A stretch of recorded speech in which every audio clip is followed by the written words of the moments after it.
உணவுக்கும் இந்த வியாதிக்கும் அவங்களால லிங்க் பண்ணவே முடியல நிறைய மருத்துவர்களால். நான் பார்த்தேன். நான் இப்போ பாசிப்பருப்பு இருக்குதுன்னு வச்சுங்களேன், அது வந்து கப உடம்புக்கு ஒத்துக்காது. தயிர் சாதம் கப உடம்புக்கு ஒத்துக்காது. இந்த மாதிரி நிறைய விஷயங்கள் இருக்குது. நான் அதை எக்ஸ்பிளைன் பண்ண விரும்பலை உங்கள்கிட்ட போய். இல்லை, பித்தவாத கபத்தில் எது ஒத்துக்காதோ அது எல்லாமே முதல்ல அதை பார்த்துட்டு தான் உணவே கொடுக்கணும். உணவே மருந்து தானே. அது நீங்கள் ரொம்ப நல்லா ட்ரீட்மெண்ட் பண்ணியிருக்கீங்க. அதாவது உடலை கொரோனா காலகட்டத்தில் இந்த வைரஸ் தொற்று நுரையீரலை பாதிச்சிருக்கிற அந்த காலத்தில், சளி இருமல் இருக்கிற காலத்தில் உடலை முடிந்த அளவு வெப்பமாக வைத்துக்கொள்ள தான் முயற்சி செய்யும். நான் கூட வெயிலில் போய் உட்காந்துட்டேன் ஷூட்டிங்லாம். குளிர்ச்சியை தரக்கூடிய உணவுகளை தவிர்க்கணும். ஓ சரி. அது நிறைய மக்களுக்கு அந்த சமயம் அறிவுறுத்தப்படவில்லை. என்ன நடந்தது அப்படின்னா, விட்டமின் சி கிடைக்கும்ங்கிறதுனால எலுமிச்சம்பழ ஜூஸை போட்டு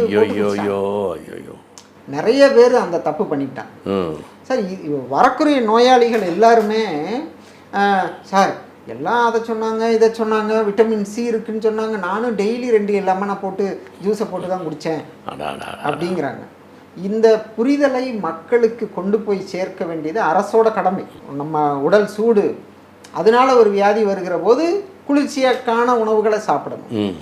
இது உடலை குளிர்ச்சியடை செய்து கபநிலையை அதிகப்படுத்தி சளி இருமலை சந்திக்கிற நேரத்தில் போய் விட்டமின் சின்னு ஒரு சின்ன விஷயத்துக்காக லெமனு மாதுளம்பழம்னு சாப்பிட்றது மேற்கொண்டு நம்மளுடைய நோய் தொற்றை அதிகப்படுத்தக்கூடிய சூழல் தான் அது.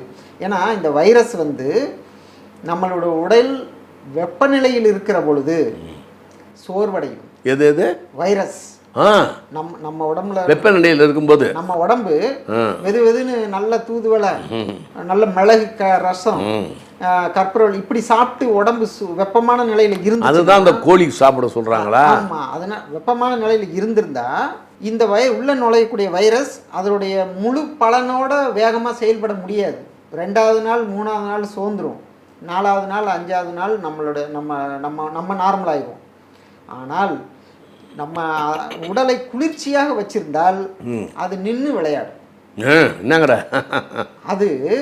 அது சோர்வடையாது, நம்மளை சோர்வடைய செய்யும். Very good, very good. எத்தனை தடவை உலக நாடுகளில் வைரஸ் பரவுனாலும், ஏன்னா தொடர்ந்து நம்ம பார்த்துட்டு வரோம், ஒரு 6-7 ஆண்டுகளுக்கு ஒரு முறை அந்த வைரஸினுடைய உருவம் செயல்பாடு வேறுதலாக இருக்கலே தவிர ஏதாவது ஒரு வைரஸ் வந்துக்கிட்டே தான் இருக்குது.